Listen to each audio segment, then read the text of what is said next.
Kopjai ini sendiri untuk tetap menikmati kopinya, untuk tetap bisa teredukasi untuk oh ini ada kopi Indonesia yang kayak gini ya enak rasanya segala macam. Nah kira-kira strateginya apa Bang secara bisnis?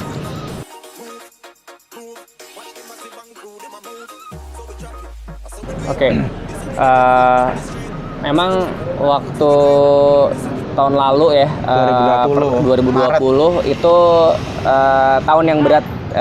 Dan gue yakin untuk semua sektor usaha, sektor usaha itu kehit pasti.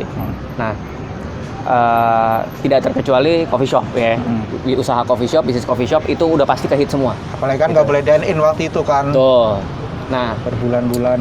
Tuh, nah memang ada banyak strategi yang kita jalankan ya, mulai tahun lalu sampai sekarang, gitu. Tapi intinya sih bagaimana survival dulu sih sebenarnya. How to survive dulu ya. Jadi kita ngelihat tahun lalu kondisinya itu seperti apa, dan memang kita ngerasain secara langsung perubahan market, ya, perubahan market, perubahan tren, perubahan market. Jadi yang sebelum pre-pandemi ya kita bilangnya ya, sebelum pandemi sama sesudah pandemi itu memang beda, marketnya beda, terus trennya beda, segmennya beda dan lain-lain gitu. Tendensinya pun berbeda, kecenderungannya orang berbelanja pun berbeda. Betul, pola konsumsi ya, pola konsumsi, gaya hidup itu berbeda ya. Orang berubah. Nah, jadi yang pasti kita gimana caranya kita bisa tetap efisien. Ya, itu udah pasti ya. Bisnis apapun harus efisien ya. Cost efisiensi. Yang kemudian yang berikutnya kita coba kolaborasi. Kolaborasi Sobat Usil. Ya, kita coba kolaborasi ya. Jadi kita putar otak gimana caranya ya supaya kita tetap survive dan kita kalau memang kita bisa kerja sama orang lain, why not gitu. Jadi kita open, jadi kita kita kolaborasi. Kita kolaborasi itu yang pertama kita kolaborasi sama brand rice bowl. Makanan. Brand rice bowl. Akhirnya kita konsepnya itu kita co-branding lah. Kita co-branding. Jadi brand rice bowl-nya itu tetap muncul di sini. Jadi ya kalau sampai sekarang pun ada. Jadi kalau lihat di menunya Kopjai itu ada menu lain. Ada menu lain dan ada brandnya. Gitu. Jadi kita co-branding sama rice bowl. Itu yang pertama. Kemudian berkembang lagi, kita coba collab lagi dengan istilahnya UMKM lah ya. Dengan UMKM yang lain. Misalnya ada cemilan, ada produk cemilan, industri rumah tangga lah ya. Ya, ada produk cemilan. Ya udah kita modelnya kita konsinyasi aja deh. Gitu, kita kerjasama profit sharing, gitu ya. Kita profit sharing. Jadi dia taruh produk di sini, kita bisa jadi memperluas outlet penjualannya dia juga gitu kan, pusat penjualannya dia juga. Jadi kita jual produknya dia di sini. Nanti kita sistem profit sharing, gitu. Nah itu yang konsinyasi tadi ya, model profit sharing. Nah, terus berkembang lagi. Sampai sekarang ini kita udah ada 2 brand rice bowl, termasuk yang tadi yang pertama, plus 1 brand burger. Ya. Brand burger. Dan tiga-tiganya brandnya tetap dipasang di sini. Di menu tetap ada ya? Ada. Di menu tetap ada. Gitu. Bahkan yang brand burger itu dia naruh aplikasi online sendiri di sini, gitu. Jadi dia nggak ngikut aplikasi kita, dia bikin aplikasi online sendiri di sini, gitu. Jadi sebegitu jauhnya kita memang berkolaborasi dengan brand-brand lain, dan brand-brand ini bahkan bukan minuman malah ya, bahkan brand-brand ini makanan semua, gitu, main course semua malah ya, gitu. Plus yang cemilan-cemilan tadi, gitu. Jadi memang konsepnya adalah optimizing ya, optimizing apa yang kita miliki saat ini, optimizing aset. Kemudian dan tujuannya ya how to survive. Ya, kerjasama, bagaimana caranya kerjasama win-win. Gitu, kita yang win-win aja lah. Jadi yang kerjasama sama kita juga senang. Gitu. Benar. Gitu. Nah, itu sih. Kalau soal tadi yang UMKM nitipin kasarnya lah ya, nitipin produk di sini, kemudian itu mereka menggunakan merek sendiri atau ngikut brandnya sini, rebranding dari Kopjai? Kalau yang cemilan dia ngikut brand sini, gitu. Jadi dia tidak ada requirement untuk brand sendiri karena dia ibaratnya startup lah ya. Startup lah ya. Ya, baru startup, jadi baru mulai, jadi dia memang mau mengembangkan dulu gitu. Nah, ini makanya kita coba kerjasamakan, collab-kan dengan cara seperti itu. Kecuali yang kayak tadi ya, yang rice bowl atau burger itu emang mereka brandnya masuk ke sini ya? Masuk, ya. Jadi itu seperti co-branding ya jatuhnya. Jadi memang kalau lagi menghadapi masalahnya kan masalah yang sama sebenarnya, kita tuh ngalamin semua ya untuk pukulan corona ini ya. Ya salah satu solusinya ya itu tadi, kolaborasi ya, saling menguatkan, gotong royong lah bahasanya mungkin. Kan, win-win solution. Betul.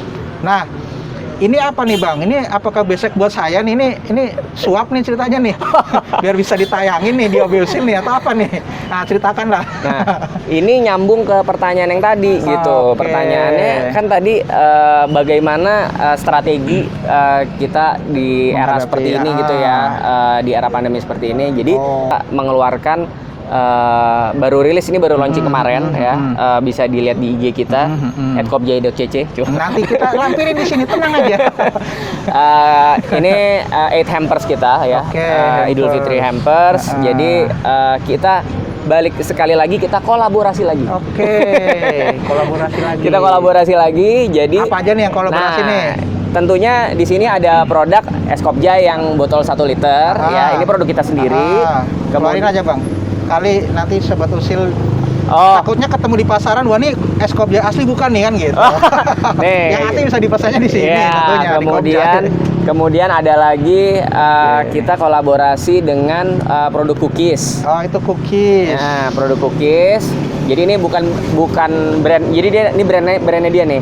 Ini brandnya di sini. Jadi dia tetap naruh brandnya. Back goods. Nah, kemudian nanti kalian lihat sendiri lah ya. Ya, ada di IG-nya Kopjai, nanti cek aja. Nah, kemudian ini kita juga collab dengan di sebelah baru buka toko sepeda, bike shop, namanya Sundays. Nah, ini kita kolaborasi juga dengan mereka. Mereka ada produk hand sanitizer. Ya. Dan mereka pun sebenarnya collab lagi dengan brand lain. Nanti bisa dilihat di sini. Ada Pak, collab juga mereka gitu. Jadi ini collab dengan orang yang collab. Ini sebenarnya salah satu rumus nih, menghadapi situasi sulit, jangan ragu untuk melakukan kolaborasi. Oh iya, betul. Itu. Betul. Jangan malu. Iya. Dan jangan gengsi. Jangan merek gue lebih ini, merek gue enggak zaman sekarang enggak. Orang produk sepatu yang hebat aja kena pandemi kocar-kacir, overproduksi kan. Betul. Karena daya beli masyarakat turun. Jadi meskipun dia udah pabrik besar, udah brand internasional, ketika daya beli masyarakat turun ya sepatunya nggak ini kan. Makanya harus kolaborasi. Ya, karena konsepnya sebenarnya kalau kita kolaborasi ya, seperti co-brand yang tadi ya, kita cerita yang tadi collab dengan beberapa brand di sini, itu kan sebenarnya konsepnya seperti ekonomi sharing juga gitu ya. Jadi kita punya tempat, kita punya manpower, ya why not kita optimalkan dengan bekerja sama dengan brand-brand lain gitu. Ininya nggak kolaborasi? Enggak, ini kolaborasi nih. Lanjutan. Enggak, ininya enggak. Ini enggak. Oke. Nah, Sobat Usil, gimana kira-kira? Jadi banyak hal yang ternyata kita bisa ambil ya, soal tadi kolaborasi, soal tadi kalau misalkan sudah ada kemauan ya lakukan saja, ada kendala ya cari solusinya, termasuk ya cintai pekerjaanmu. Nah paling ini aja sih Bang Aldi ini punya quote nggak nih, quote kata-kata mutiara yang bisa memotivasi atau memberikan inspirasi untuk mungkin masih ada nih Sobat Usil di rumah yang masih kena dampak corona ya, mungkin PHK dan dia sampai sekarang belum bisa bekerja lagi dan kepikiran untuk usaha tapi bingung usaha apa gitu kan. Nah tadi juga Bang Ali udah cerita bahwa Indonesia ini kaya akan sumber daya hasil kopinya, jadi mungkin Sobat Usil oh iya di daerah dia mungkin ada kopi tapi belum diperkenalkan, nah mungkin dari Bang Ali punya quote-nya, punya motivasinya, punya inspirasinya apa kira-kira untuk Sobat Usil mulai kan gimana nih? Ya Bang Adit, jadi quote ya. Sebenarnya bingung juga kalau quote ya. Cuman mungkin saran gue sih ke teman-teman ya. Ini secara umum aja ya, in general ya, nggak harus di kopi ya, bisa di apapun. Jadi yang pasti sih kalau namanya kita usaha tuh, kalau menurut gue yang pertama jangan karena ikut-ikutan gitu. Karena gini, pahamin apa yang lu usahain nih, gitu. Lu pengen usaha sesuatu, menurut gua lu harus mempelajari dulu bidang itu gitu ya. Apapun yang lo mau apapun yang lo mau masukin ya, lu pelajarin dulu gitu. Karena apa? Karena kalau lu udah tahu dalemannya, lo bisa ngerti bagaimana lo bisa mengambil peluang dari situ. Gitu. Tapi kalau kenapa tadi gue bilang jangan ikut-ikutan, wah ini kopi lagi tren nih ya, habis itu gue mau buka coffee shop atau kedai kopi. Ya kalau lu punya modal yang terbatas, unlimited sih fine-fine aja gitu ya. Tapi rugi nggak masalah. Iya, kalau misalnya gue siap uang hilang, bodo amat, nggak apa, fine, itu nggak masalah. Tapi kan era sekarang ini banyak yang memang ngelihat, wah ternyata ini kopi lagi booming ya, mau masuk gitu, gue mau ini juga gitu, gue juga seneng kopi kok gitu. Nah tapi tapi gini, nggak bisa semudah itu juga gitu ya. Maksudnya gini, ya bisa-bisa aja sih kalau misalnya lo mau cepet ya franchise gitu misalnya kan. Ya kalau franchise kan mungkin lo udah terjamin secara branding, lo nggak perlu build brand awareness dan lain-lain. Lo bisa langsung buka, tinggal lo siapin modal sama siapin lokasi misalnya gitu, sama siapin manpower mungkin ya. Tapi kalau yang bukan franchise, nah ini kan berarti lo harus memulai dari awal nih, ya kan, memulai langkah-langkah lo sendiri gitu kan. Nah kalau bisa sih lo pelajarin dulu gitu. Lo pelajarin dulu dalemannya gitu. Ini apa sih? Bisnis ini apa sih gitu. Ini produknya apa sih gitu. Terus market tuh ininya gimana sih, trennya market gimana sih, market behaviornya tuh gimana sih terhadap produk yang mau lo masukin ini gitu. Jadi terus lo lihat juga kiri kanan lo gitu kan, saingan maksudnya kompetitor lo tuh mereka tuh gimana sih gitu, strateginya mereka tuh seperti apa dan lain-lain. Nah jadi tapi balik lagi ini harus diseimbangkan dengan waktu. Gitu. Maksudnya ya tadi seperti yang Bang Adit bilang, jangan kelamaan mikir juga. Gitu ya. Lo harus mikir, jelas. Sebelum masuk lo harus mikir, sebelum lo bangun sesuatu. Tapi ya diseimbangkan dengan waktunya gitu. Jangan terlalu banyak pertimbangan, akhirnya lo miss the moment gitu. Lo kehilangan timingnya gitu. Padahal sebenarnya ada timing menurut gua yang kalau it's now or never gitu. Kalau lo nggak buka saat itu, lo nggak akan pernah buka atau lo nggak akan pernah mulai gitu. Ya, harus lo mulai dulu gitu. Nah intinya kan banyak yang sekarang bilang tagline-nya mulai aja dulu gitu kan. Ya oke, gue setuju, mulai aja dulu. Iya memang benar. Tapi mulai aja dulu. Tapi lo sambil pelajarin terus nih. Learning by doing lah ya. Iya dong, lo learning by doing. Iya, learning by doing gitu ya. Tapi kalau bisa ada yang lo learn dulu sebelum lo doing something gitu.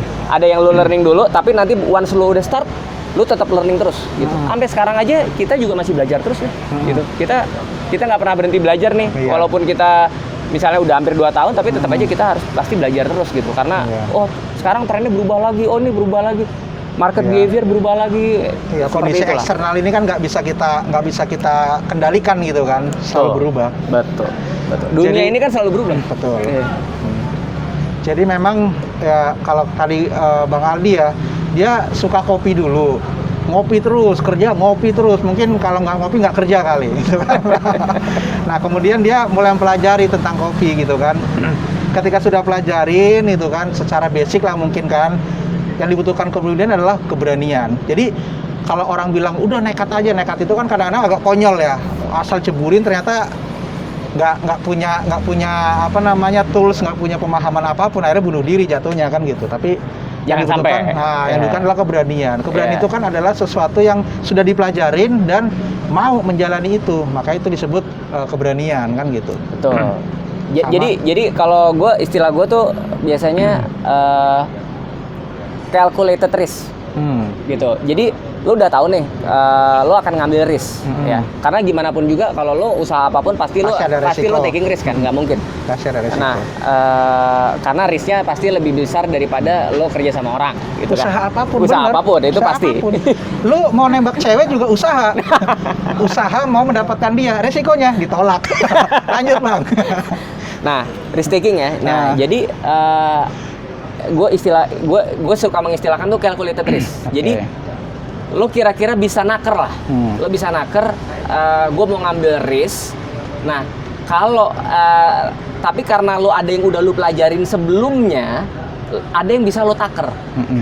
Gitu. Tapi kalau lo nggak ada yang lo pelajarin sebelumnya sama sekali ngeblank gitu, ngeblank tiba-tiba lo pokoknya gue masuk gue cemplung aja gitu kan. Lo Bunuh nggak diri. tahu resikonya Iya, seberapa seberapa apa aja besar. dan seberapa besar gitu. Tapi kalau lo udah ada hal-hal yang lo pelajarin sebelumnya gitu, intronya lah ya, intronya lo pelajarin dulu, lo udah bisa ya nakar-nakar lah, walaupun nggak akurat Minimalisir juga, lah. nggak akurat juga emang. Cuman ya nggak ada yang akurat lah di situ. Cuman paling nggak ada pendekatan lah, ada pendekatan. Oh iya kayaknya kalau ini gua taker ya resiko yang dari sisi ini segini, resiko yang sana segini, nah gitu. Karena ada hal-hal yang lu udah pelajarin sebelumnya gitu. Jadi banding lu langsung nyemplung jebret gitu kan. Bingung. Wah apa nih gitu kan. Gitu aja sih. Ya, poinnya itu, Sobat Usil. Terima kasih telah menyaksikan perbincangan bisnis kopi. Yang jelas, kalau ngomong potensi industri kopi ini masih luas ya untuk Indonesia ya. Karena Indonesia luas. Indonesia adalah salah satu negara yang menghasilkan banyak jenis kopi. Jadi untuk industri kopi memang sangat luas. Terlepas dari Sobat Usil mau masuk dalam industri ini atau tidak, itu silakan Sobat Usil pikirkan sendiri matang-matang. Yang penting jangan nekat konyol, pelajari dulu, berani baru let's do it. Gitu Bang ya. Betul. Oke, terima kasih Bang Aldi. Thank you Bang Adit ya. Sip.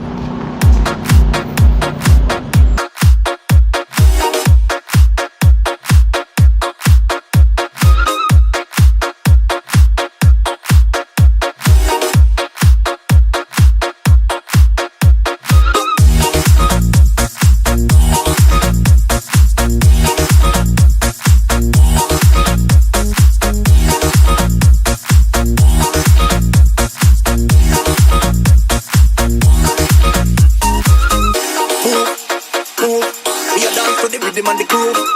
Move. Alright, I make me tell them listen. Move. We a dance to the rhythm and the groove. Move. Watch them massive and crew, them a move. So we drop it, that's how we do it. This a rhythm, yeah, I lock down the street. So we chop it,